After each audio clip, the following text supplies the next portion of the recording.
was talking about sort of what type of disease are we talking about, what are some of the causes and things. This afternoon's theme is how can new biological discoveries be translated into disease-modifying treatments. So that's sort of the theme for this afternoon. We have a lot of very talented people talking about it. As we did this morning, as I call the researchers, we'll have you come up and get your checks and then join me up here on the stage. So we're going to start with Dr. Matthew Stremlau from Johns Hopkins. Barbara Slusher, his colleague, is the one who basically was the grant recipient, but she had a health situation that couldn't be here today. So, Matt, if you'd come up and join us and collect your check on your behalf. It's basically the entire team there.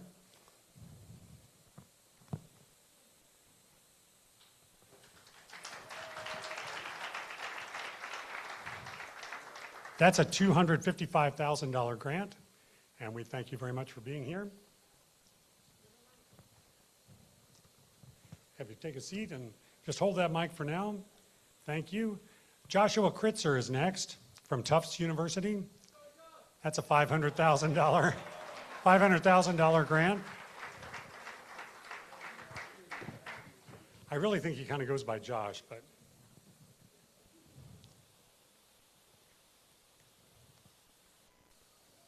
congratulations. Next, we have Chih Hung Lo from Syracuse University. That's a $300,000 grant.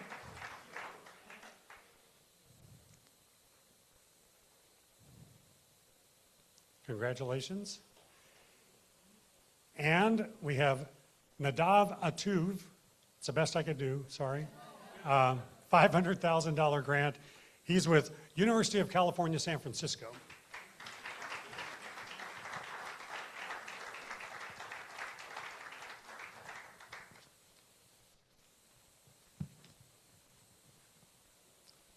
Thank you very much, gentlemen. So you have the benefit of having seen how this went the first time. so hopefully there's no apprehension. You know, we're all among friends here. We just want to know sort of what you're working on and what you hope your research leads to. And if you can give us any insights into ways that maybe someone who already has the disease can be better. That's what I would like to hear from some of you, if that's possible. So let's make sure your microphone's turned on, and we'll start with you, Matt. Sure, happy to talk to you here. I'm from Johns Hopkins Drug Discovery. Dr. Barbara Slusher is the director of Johns Hopkins Drug Discovery. She couldn't be here, so I'm sort of filling in for her for today.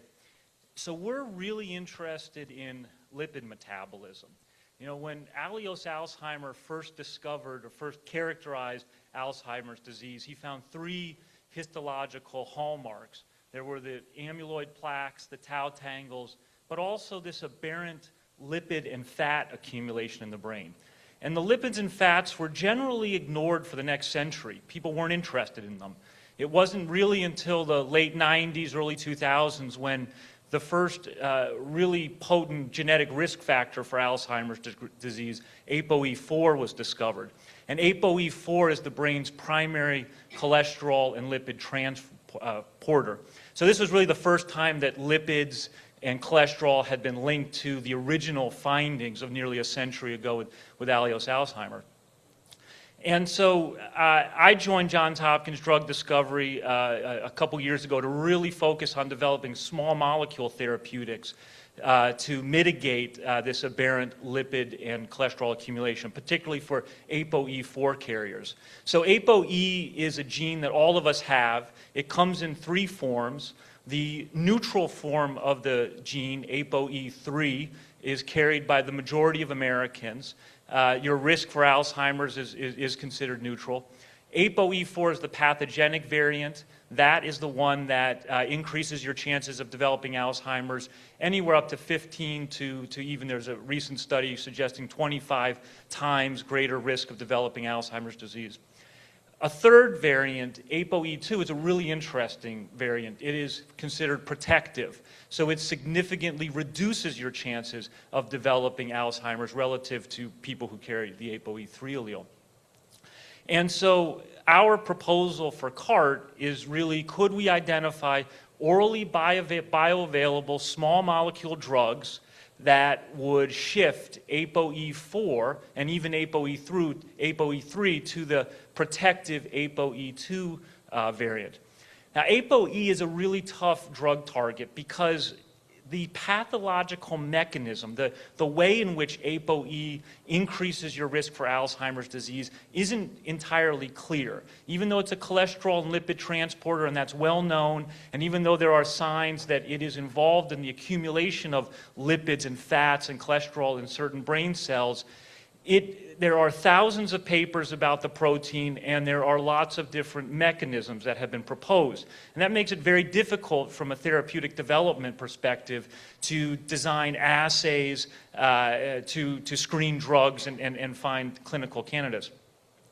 But anyway, what our approach has been is to take these ultra-large DNA-encoded libraries where we can screen through billions of compounds, search through billions of compounds, find compounds that bind to ApoE, modify its structure, its function, its ability to be taken up by certain cells, and then develop those primarily with the hypothesis that we want to block ApoE from being taken up by neurons and microglia and prevent that excessive lipid accumulation. ApoE2, in contrast, doesn't bind some of the receptors that ApoE4 binds, and so you don't get that excessive lipid accumulation, particularly in the lysosome, which is a component of the cell that is really involved in removing a lot of the protein aggregates like tau and amyloid. So we're at the very early stages of drug discovery. This type of grant is really critical for those early stages of drug discovery. It can be hard to raise money from NIH and investors when you're doing very, very early screens. You don't have a lead compound. But this grant, we hope, is going to get us a lead compound, and then we will partner with pharma and other companies and NIH to take it forward towards the clinic. Now, you and Dr. Slusher both have a background in pharmaceuticals, right? Yes. So I am originally trained as a virologist. I did my PhD and postdoc at Harvard. While I was doing my postdoc at Harvard, I was primarily working over in West Africa, looking for novel viruses in people who had unexplained fevers. I found two viruses. I ended up finding two viruses in healthy volunteers. I started up a company to try to develop those viruses as a gene therapy platform. We struggled with questions about safety and whether the viruses were really benign. It was difficult raising money. So I ended up going to another biotech company. This company was developing an oncolytic virus, a virus to destroy brain tumor cells. And so this was my first time really working for therapeutics in the brain. While I was at that company, I sequenced my genome. I found out I had 2 copies of ApoE4. My mom also has 2 copies of ApoE4. She currently has Alzheimer's disease. And so I became very interested in, developing therapeutics that would mitigate the pathological, activity of ApoE4. I initially started by looking for, gene therapy, gene editing, antisense oligos, genetic medicines to modulate ApoE4. But one of the real challenges with ApoE4 and Alzheimer's generally is, as the panel before talked about, there's this long asymptomatic period. So you don't have clinical dementia, but you may have the aberrant accumulation of amyloid. And so I started to become really interested in trying to develop small molecule drugs, orally bioavailable drugs like statins that you could take during the very, very early asymptomatic period that would prevent amyloid accumulation, prevent the excessive lipid accumulation that ApoE seems to be involved in. And so that's how I met Barbara, because Barbara primarily does small molecule drug development, and she had an interest in lipids in the CNS, and so that's how I came to really work on this project. Well, thank you for sharing that. I really appreciate the personal insight. And we'll get back to you with more questions, but we want to move on to Joshua Kritzer. Tell us about your work. So I'll start by telling my story, and it starts with a connection to Alzheimer's. So my wife and I met in high school, and her grandfather, who she was very close to, developed Alzheimer's, and I knew him before he had Alzheimer's, and I watched how we kind of lost him slowly, and then we lost him all at once. And that really, really galvanized us in our life decisions, and also, that was right around the time I was starting graduate school. And so I did my PhD at Yale working on peptides, and, I used to have to talk so I'm a chemist by training, and so I used to have to talk all about how peptides couldn't be drugs, and people would say, no way, like that's never gonna happen. And now with GLP-1s and all these new drugs that are being approved, and even more in the pipeline, I don't have to make that case anymore. And so I've been working in peptides for 20 years as a chemist, developing new modifications, new ways to make the molecules and apply them to different biological areas. And then I did postdoctoral research at the Whitehead Institute at MIT with a lab that was doing genetics of Parkinson's and Alzheimer's disease. And so I really have this cross-training between chemistry and biology, and I've been at Tufts for 16 years working on different types of peptides for different disease areas. And the story of this project that got funded by CART started with a seed idea that was actually funded by pharma. So Sanofi gave us some money to develop peptides for a drug target I'll tell you about in a minute. And then after a year, they had a change in leadership, and they decided Alzheimer's was too hard. And we had results. We actually had great preliminary results. But they decided to go a different way. And so then we tried to turn it into an NIH grant. We got really good scores, but really good scores are not enough to get funded when they're only funding, 5, 6, 7% of the grants. And that's why it was such a relief and such a area of excitement to get the CART grant so we can move this research forward. So the project involves tau, which we heard a great introduction from Dr. Ramachandran this morning on how tau misfolds, and that causes neurons to die. And my project deals with how that pathology spreads throughout the brain. So you can see that as the first neuron dies, the second neuron dies, there's not a lot. There's this long latent period. But at some point, the disease spreads throughout the brain, and you start to see cognitive defects. And you could see in the few early stage imaging that they had that it was spreading in a linear way, like just neighboring neurons would start to get sick. And so people said, well, maybe this is spreading kind of like how a bad apple ruins the barrel, right? Where one of them gets mold, and then that's just transmitted by contact. And this was very controversial in the Alzheimer's field for a long time. This is, tau is inside the cell. So how can it get out and then float over to another cell and they get into that cell to somehow cause disease and template misfolding in that cell? But it turns out that that's true. And so some great basic research has shown that there's a receptor, you can think of it as a trap door on the surface of the cell, that tau is using to get into healthy cells and to get them to start the disease process in healthy neurons. And so my lab is, but it turns out that receptor is really hard to block. There are no known drugs that block it. There's no really good ideas for how to design a orally bioavailable small molecule drug to target it. And so my lab works on peptide drugs, and peptides can target things that traditional drugs can't. And so we've designed peptides to block that trapdoor, to protect healthy neurons, so that latent period the development of the disease may be so slow that you never even get cognitive symptoms. And so we've developed these peptides, we've tested them, we show that they bind the receptor, and I hope I'm allowed to say this, but I got permission from Tufts to start spending the money early. And so just in the last couple weeks, they let me go negative. So You don't have to take that cardboard check on your check-in bag and I need to take it back and endorse the bag? Yeah, I need to take that check home because my CART account is negative right now. But the very first experiment where we put them into mice, right?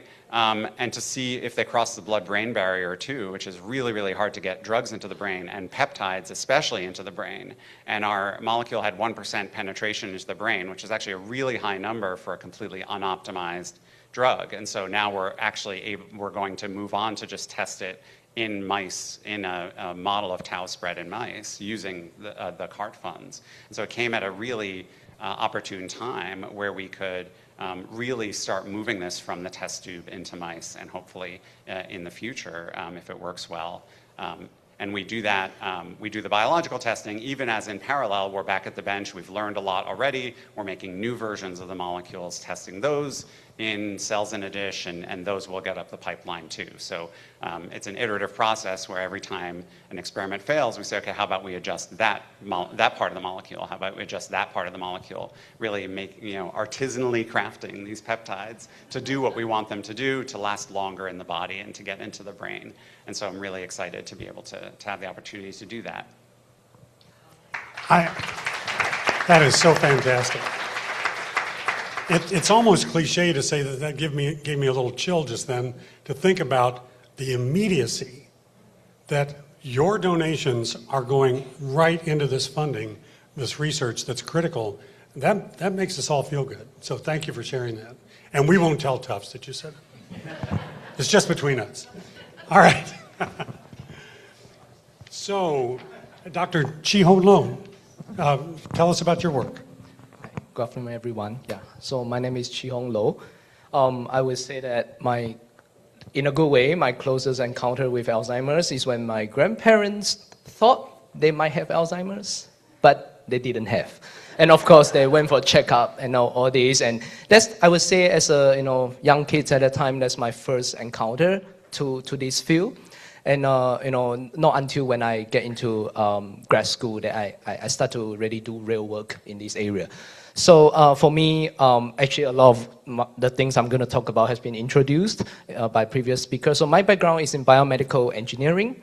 During my PhD work in Minnesota, I actually work on drug discovery. So we work on small molecules, peptides, and I also have some privilege to work on nanomedicine development.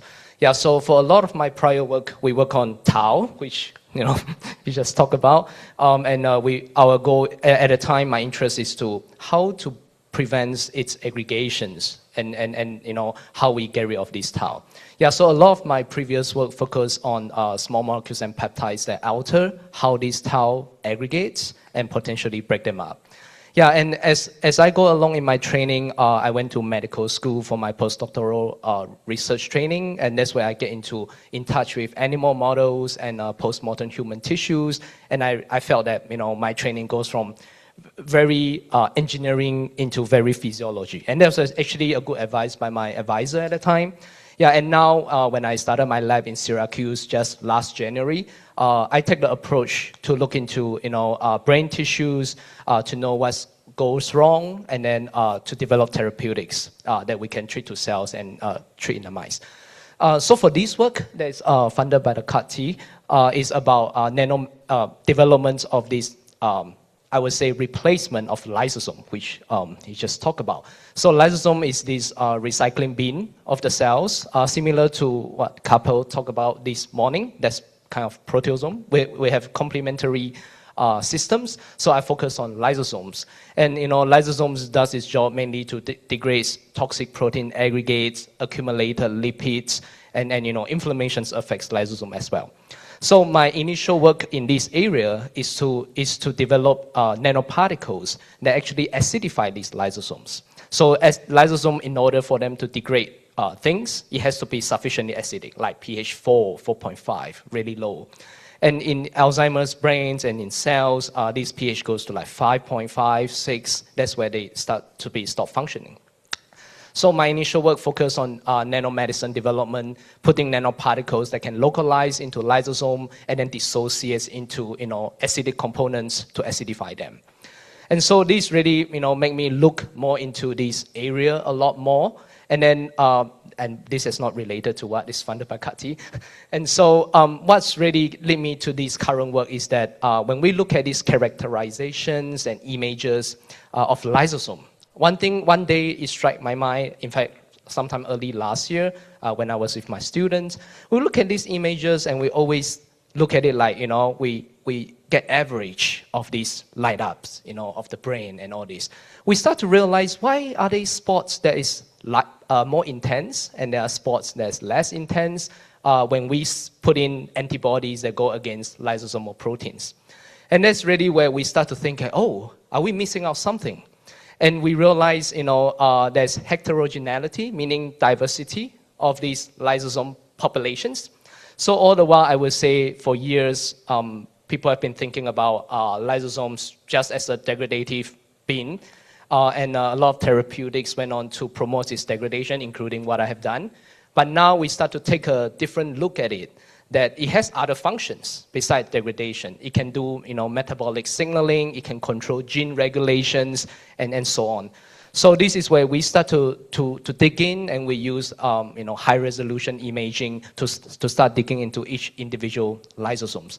So for the first part of the work that I'm going to do with the CAR-T grant is to really harvest these lysosomes from different cell type, from the control as well as the Alzheimer's patient cells, and start looking at them. Are they different in their sizes? Are they different in their protein components? And so on, different characterizations. And the second part of it, we're going to look at them in cells directly. How are they spread differently across neurons and glial cells? And for example, it's known that the more degradative, the acidic one, focus close to the nucleus, while those that is less functional start to go towards the membrane. So we can generate a spatial map of how these different recycling bin or lysosomes are localized across the cells. And thirdly, what I'm really excited about is that we had a proof of principle test that we can harvest healthy lysosome from the healthy cells, and then we put them into cells that is with impaired lysosomes, and we can see restoration and rescue of their viability, which give us, a very initial proof of concept of a kind of a lysosome replacement therapy that might work. And similarly, we look into blood-brain barrier penetrations, and we actually injected some of these vesicles, and we can see them lighting up in the brain. So that's really something very promising. But we haven't really go into details, testing them in the Alzheimer's mice. That's going to be the future work. And I would say that for me, a long-term goal is to also, after knowing what these different population does, they are unique, I plan to engineer, for example, artificial lysosomes that, we can mimic some of these more toxic populations while, continuing to promote the protective populations. That's my long-term goal in terms of therapeutic development.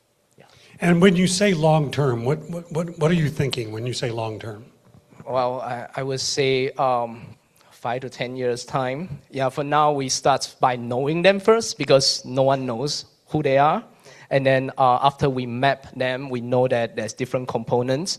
We then start with the lysosomes that we isolated from cells first, because it's going to be a mixed populations, but we can't separate them. It's not that easy. It's only when we show that it also have a proof of concept that it will work, then we can go into more precision engineering of these lysosomes with more enriched proteins that might be useful. That's what I think. Excellent. Thank you, Doctor. Thank you.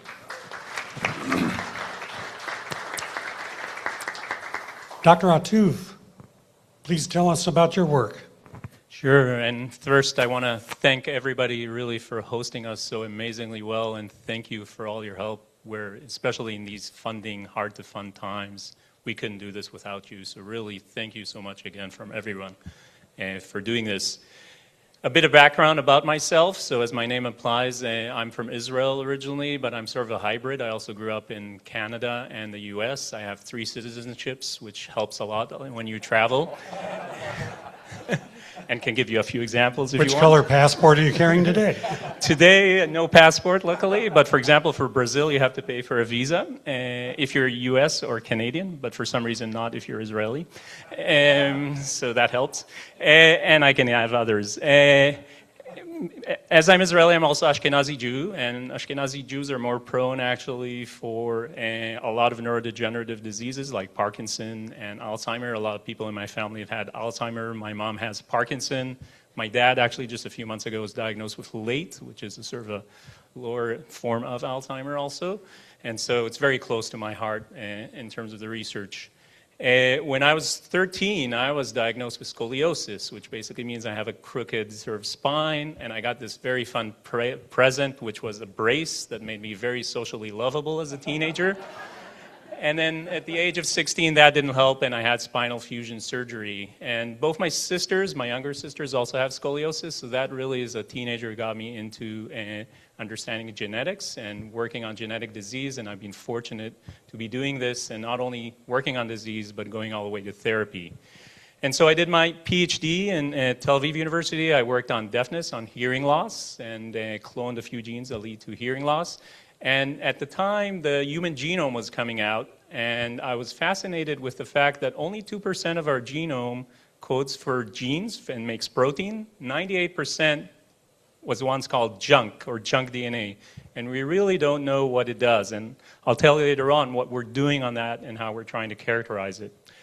So then I went to a lab in Berkeley to do my postdoc that specialized in junk DNA and to learn what it does. And then 18 years ago, I was hired by UCSF from my department, Bioengineering and Therapeutic Sciences, and also the Institute for Human Genetics, which I now direct in UCSF in the last 3 years, to basically try to understand what this junk is doing and how it also leads to disease.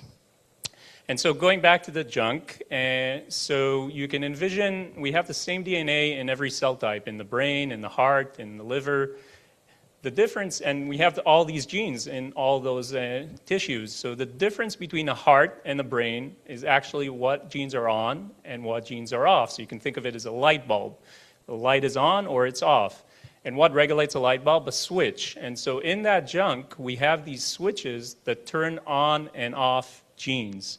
And if you think about it, if a switch doesn't turn on in the right place or the right time or leads to the right amounts of your gene being expressed, that could lead to also disease.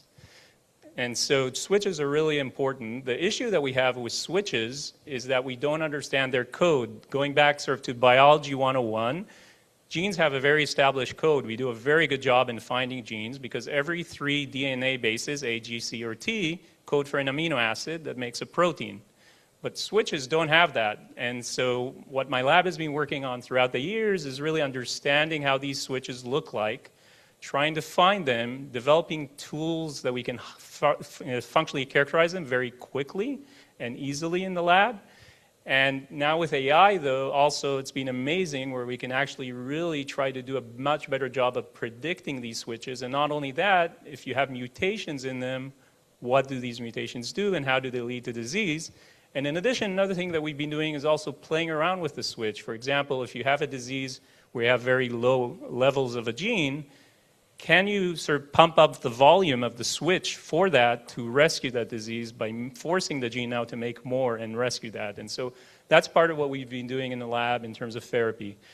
Specifically for this grant, and again, thank you so much for this, we've been working on, and I'll take you in another direction for a sec, but get back to the switches, on DNA double-stranded breaks.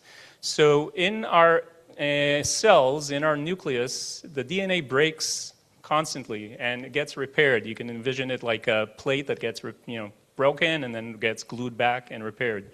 With neurons, that's even harder because these neurons are there for the lifetime. They don't replicate, they're there. And they have to deal with these breaks that are very, very problematic at times and can lead to a variety of different things. Now, when people look at aging, you see much more breaks, of course, in the neurons. And when you look at Alzheimer patients, you see much, much more breaks in them. And if we look where the breaks are, a lot of them are actually in these switches. And so what we're trying to do is we've been starting a pilot, and thanks to this grant, now we could do more, where we've been taking brains from donations from Alzheimer's and controls, and we're trying to see, and there's this new genomic technique called S-BLIS, where you could use and see exactly where the breaks are, what zip codes they are in the genome, where they're located. And we're starting to see that in Alzheimer patients, these breaks are in more very specific locations in the genome. A lot of them are near these switches that I mentioned. And we're trying to understand what they're doing and how they affect the expression of the genes, the on-off of these genes. And in addition, the second part of this, once we understand that, when we know what genes they regulate, let's say one of the switch turns off a gene, what if we turn on the gene and make more of it? Can we potentially find new therapeutics for Alzheimer's? And that's the second part of our grant, where we're sort of upregulating these genes to see, could we potentially rescue those phenotypes? And we have a good cell model that we're doing this for Alzheimer in the lab. Well, that sounds exciting. So let me bridge to the question portion of our afternoon by asking each of you.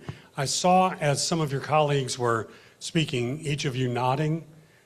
Did anybody hear something just now that made them think, wow, I hadn't thought about that, but that would work with what I'm studying? Did that happen for anybody? Take the mic and share. Yeah, so we should talk. So in a separate project in my lab, we're developing peptides and small molecules that grab proteins that you don't want anymore and shuttle them to the lysosome for degradation to do targeted autophagy. And one of the major things people want to, this is a very theoretical, there are some like proof of principle compounds, but they're so early. But this is a very tantalizing way to treat anything that's clumping up in cells, right? So Lewy bodies with alpha-synuclein or tangles with tau or amyloid outside the cell is to grab it and shuttle it over to these recycling bins to get rid of them. So we should talk. Yeah, and thinking about some of your work, Joshua, one of the hardest challenges for developing Alzheimer's therapeutics is getting the therapeutic into the brain, getting good exposure in the CNS. And there's a lot, with peptides have undergone kind of a revolution, particularly creating cyclic peptides and ones that can get better brain exposure. So, I'd love to hear more about how, I know you said only 1% of the peptide got into the brain, but that's still a massive achievement, and how you plan to get more into the brain, or how we sort of overcome this problem of CNS exposure, because it's so central to kind of everything that everybody does. Anyone else? Go ahead. Maybe I'll just add that, similar to what you just mentioned, a lot of the prior work that I've done related to small molecules and peptide, while I was an engineer, many of them doesn't cross the blood-brain barrier. So, at the time as a student, something is working, and I published a paper, but then I start to realize that's really something that we should actually, in fact, check first. So a lot of our current work, and of course we should talk more, is all more focused on like BBB penetrant small molecules and peptides to even start with. And in fact, we want to check that they can cross first, then we talk about the efficacy. If not, it could have effects, but it just don't get to where it is. Our prior work, we inject it to the brain directly, it will work, but so what? To me, I felt, and I'm sure everybody shares the same, is that we want to make it real, and we want to get it through to the brain. So that's what I can add. Yeah. Excellent. So before I open it up to the floor for questions, I just want to personally ask you, someone has a loved one who already is showing symptoms. What is their hope for the near or longer term future? What can they look forward to from research that's underway now? So someone who started to show symptoms in general, I would say that it's, of course, many of the patients start to show symptoms probably way later before they know.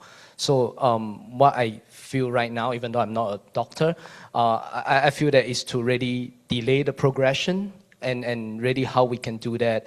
There are some existing drugs, even though there could be side effects and some are not really working. But I felt that the key here is to delay, and you know, people wants to delay the onsets, but even now we hope to delay the progressions in general. And a lot of time when I do my research, I don't dare to claim that, you know, we're going to find a cure. But to me, I felt that, you know, we start by delaying this progression, and hopefully, you know, even if delay for 10, 20 years, there might be new hope. They will come out later. So that's the little things I can add.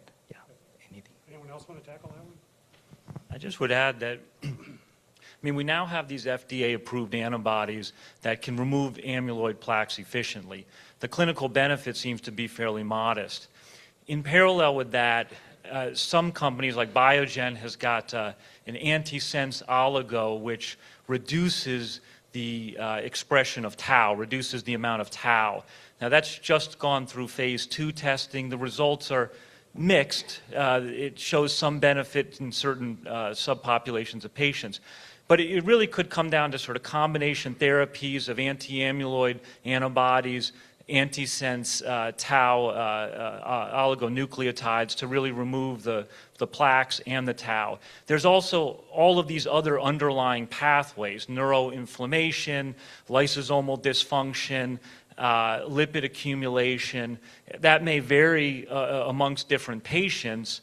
And so it's going to come down to some kind of, it's almost going to be like cancer treatment where you're going to have to use biomarkers and to identify what are the underlying pathways in that specific patient, and then use a combination of therapies. And I think that this is really a golden age for Alzheimer's drug discovery, because there's a willingness from investors and pharmaceutical companies to go after a lot of these non-amyloid, non-tau pathways, like lipid accumulation, neuroinflammation, lysosomal dysfunction.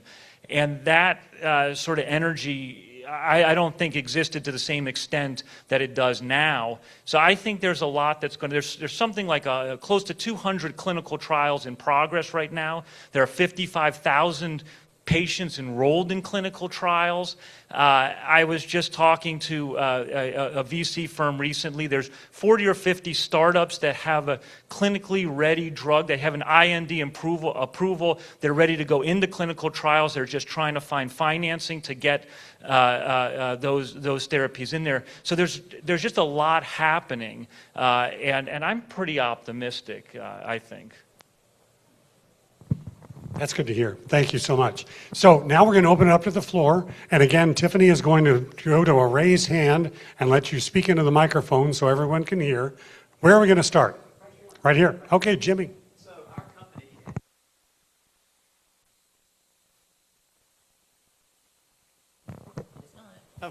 So our company, as a primary care practice, has adopted a whole wellness approach for healthy aging. And as a result of that, I'm on a full regimen of peptides. Joshua, which one do I need to add to get rid of the tau? Jimmy, I should have warned you. You don't want to really get him started talking about that. Yeah. Really, he's got a fight to catch. Somebody else said, you know, we used to wish that people cared about peptides, and now we got our wish, unfortunately. Be careful what you wish for. I think you need to treat peptides the same that you would treat any other drug. So just because they're made of natural building blocks doesn't mean they're automatically innocent in your body. The poison in death cap mushrooms, which if anybody forages, is really, really bad. A very small amount will kill you, is a peptide. And so you really need to have the same skepticism with putting peptides into your body that you would for any other drug. There's nothing magically safe about them. And so, you know, a push to take anything that's kind of anecdotally, people have tried it on the gray market, and say, oh, everybody should be trying this. We should reduce barriers to people to try this that hasn't been through safety testing in humans. I think that's a bad idea. So I would... There we go. So if it's an FDA-approved drug, right, maybe you're trying it slightly off-label because you've seen that this works. You know, that's where the GLP-1 obesity story came from, where the earliest peptides were for very severe type 2 diabetes, and then there was anecdotal evidence and more off-label prescription for weight loss. And I think that that's different, right? Because there you're trying something new, and your doctor may have some anecdotal success with it, but it is a drug that has been through safety trials. So if it's... GLP-1s we see research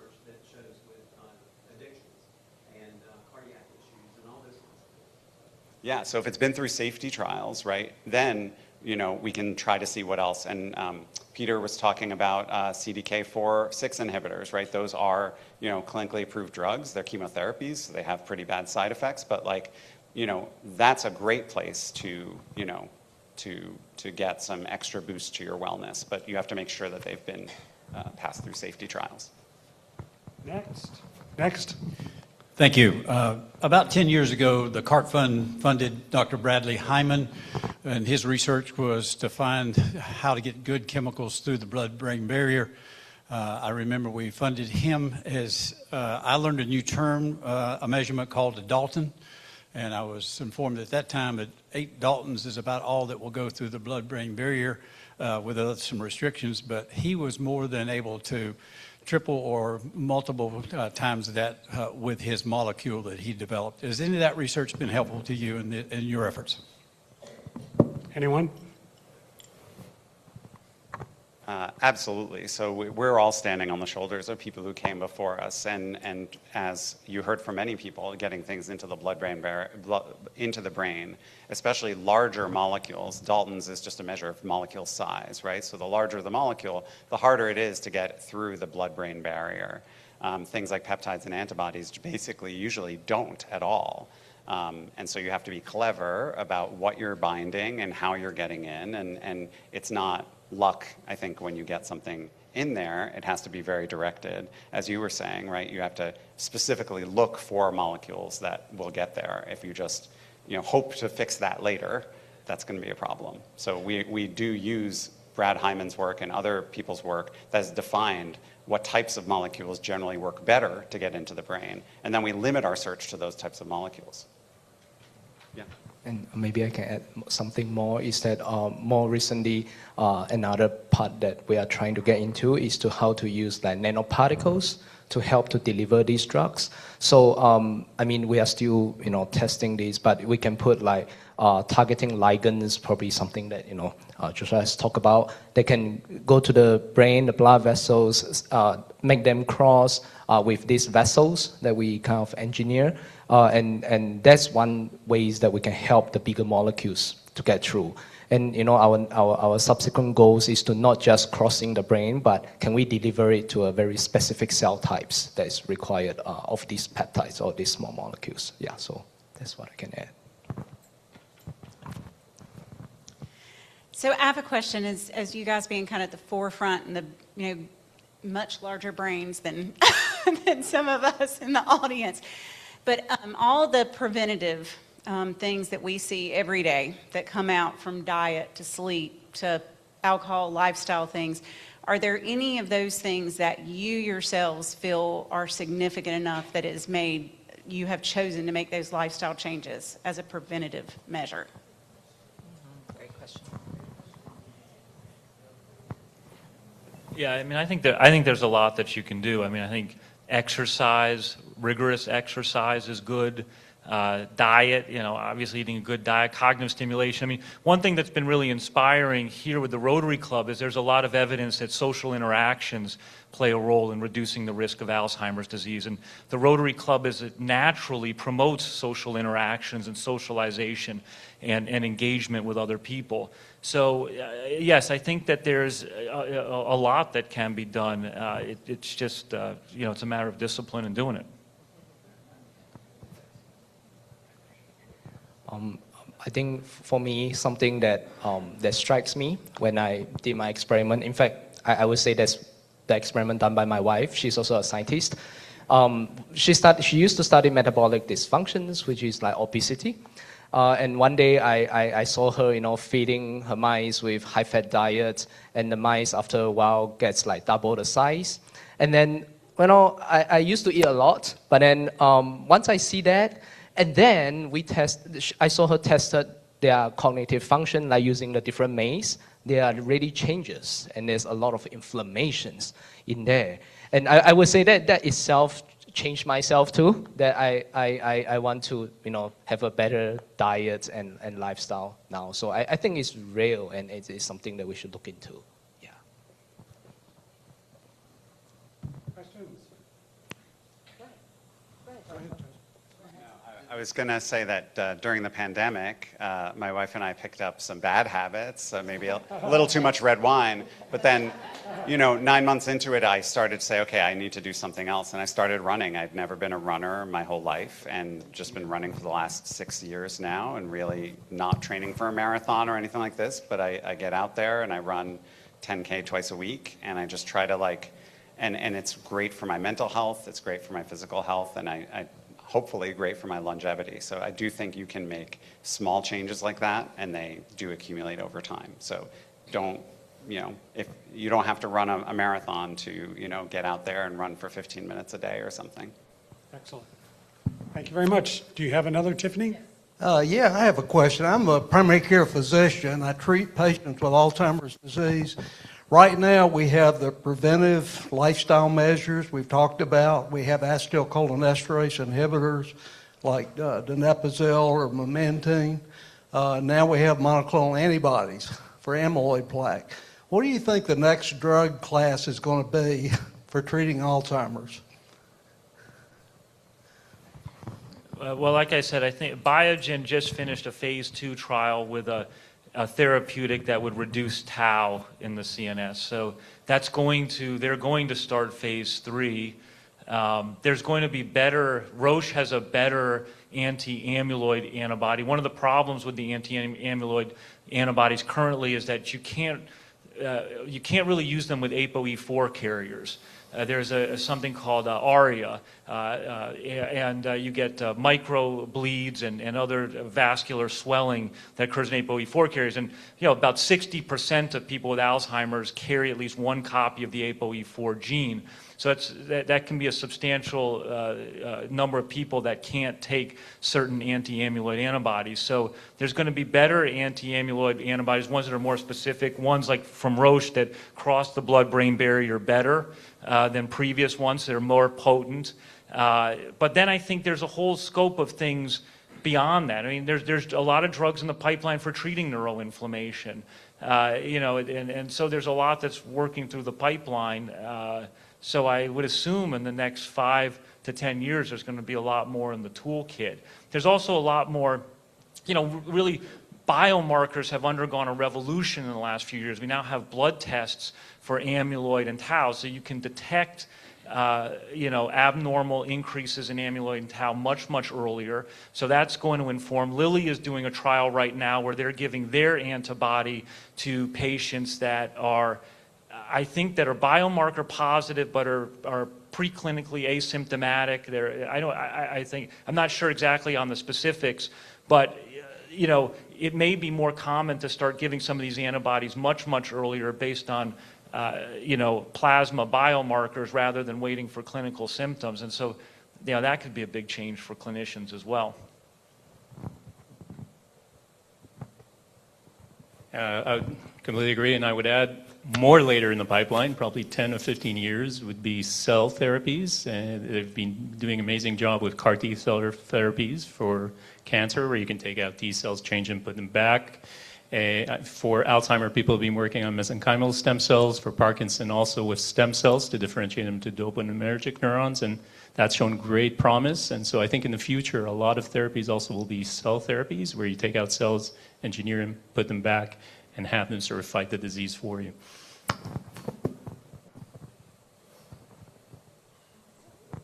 Anyone else? Yes.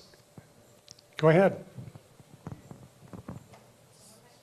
So I think one thing that's worth potentially discussing with this audience that might be informative or useful is some of the recent work on, and it's been ongoing for a while, but the evidence about shingles, vaccines, and dementia. And I think it's something that we haven't discussed, and I think it would be worth this particular panel sort of talking about it and informing people what evidence there is out there and what people may recommend.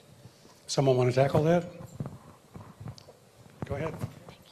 Well, that's a great point. There is epidemiological evidence. So just looking at, populations that getting a shingles vaccine delays onset of dementia and Alzheimer's. I don't think we know the molecular mechanism of that. there's a lot of ties now being sought out between infectious disease and neurodegenerative disease.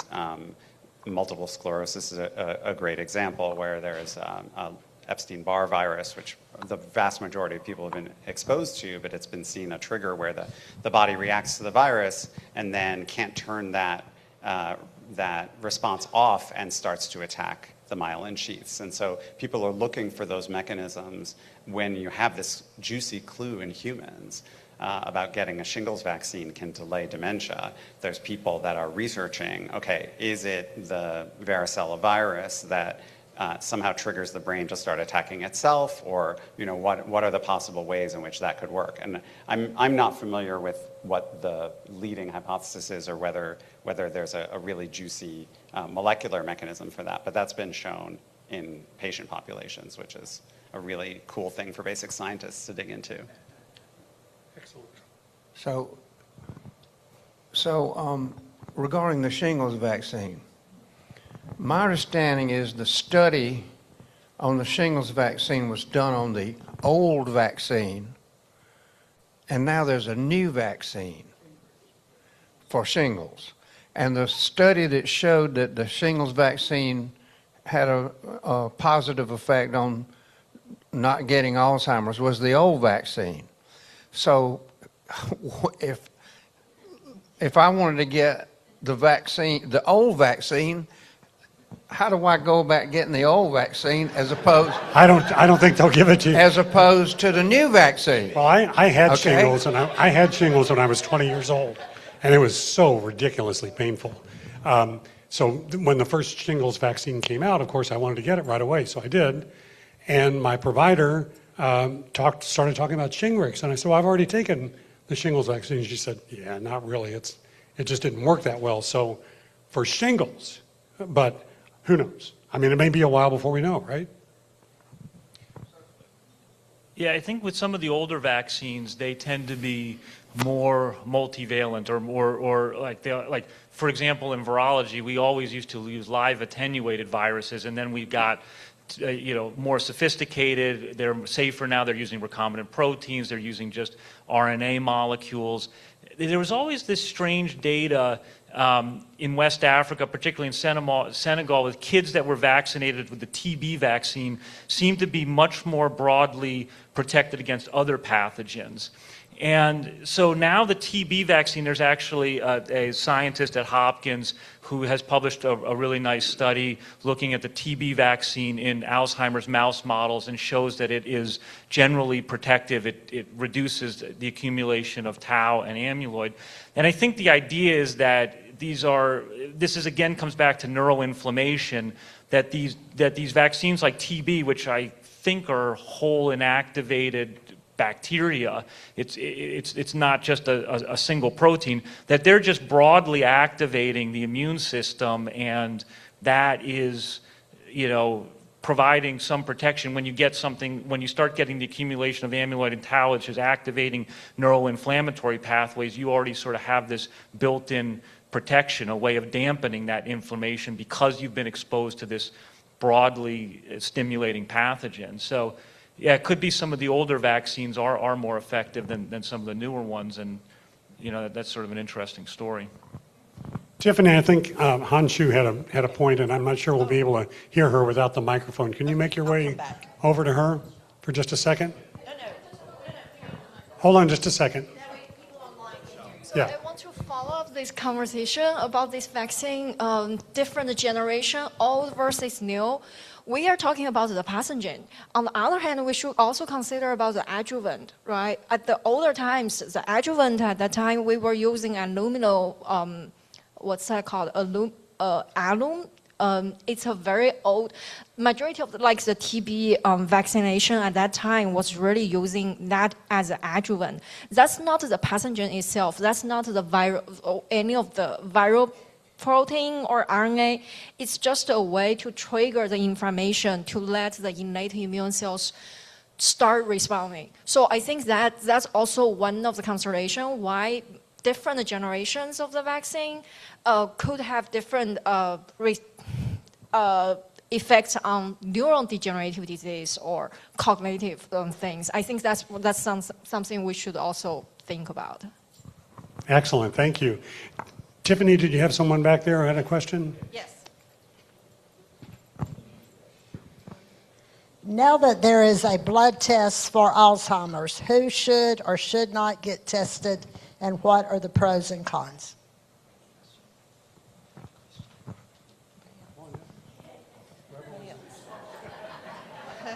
No one's going to touch that one?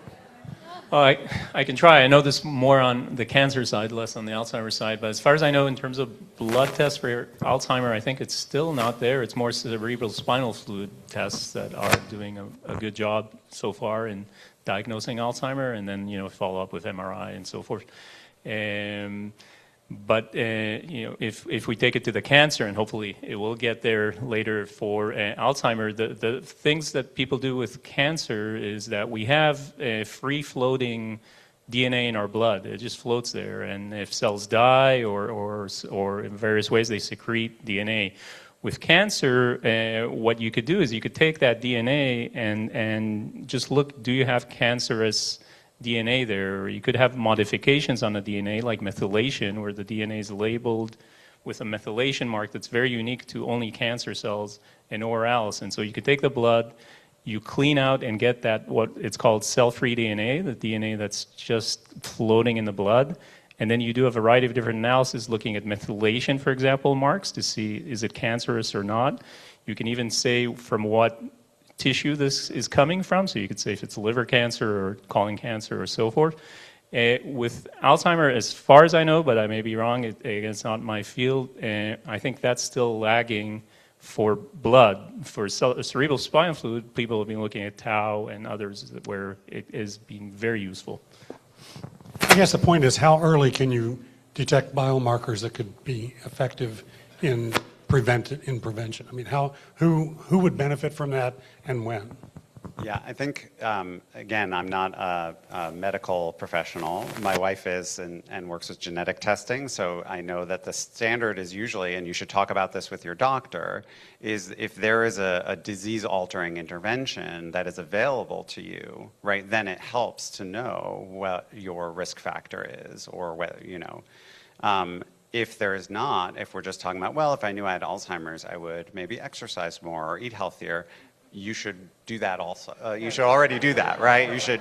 So as more and more drugs become available, as there's some clinical trials now, doing with pre-symptomatic individuals. Let's say those work like gangbusters and shows that these anti-amyloid antibodies delay onset of the disease by 5 years if you take them early enough. Now, you should go out and get that test, right? But we don't have that yet, but the minute we do, then there's a disease-altering intervention that you could actually implement if you knew for sure. So you should talk to your doctor about what your doctor would recommend if they knew for sure you had this risk factor or not. And if the answer is probably the same thing in both cases, then you don't need that information. That's an excellent response. I tell you, this has been the most fascinating almost hour. We're a few minutes shy of an hour, but I just want to offer to you four gentlemen the opportunity to say anything on your mind so that when you're on your plane later this afternoon at Charlotte Douglas, ready to take off, you don't say, I wish I'd said that. Anything we have left unsaid or unasked. There we go. I knew I'd hit somebody. I just want to add to the genetics component that was talked about before, where 5%, when you take people with Alzheimer and you take thousands and thousands and try to see, do they have any genetic mutations or changes that are unique to them versus others, you do find regions, 75 regions actually, that are associated with Alzheimer, and almost all of them are in non-coding regulatory elements. And so just to reiterate that point, a lot of disease actually, you do the same for diabetes or for cancer, a lot of diseases in those regions, and like was said before, it's very pleiotropic. It's a combination of those mutations, gene mutations, environment, and so forth. And so it's very hard to predict Alzheimer in that sense, but there are tools, and again, AI is, I think, also really helping out in that sense, where we could hopefully in the future also on the genetic front, along with environment, along with DNA tests, along with various other things where we hopefully could predict it much earlier. Let's give them all a round of applause for their sharing everything they've told us this afternoon. It's been really fun.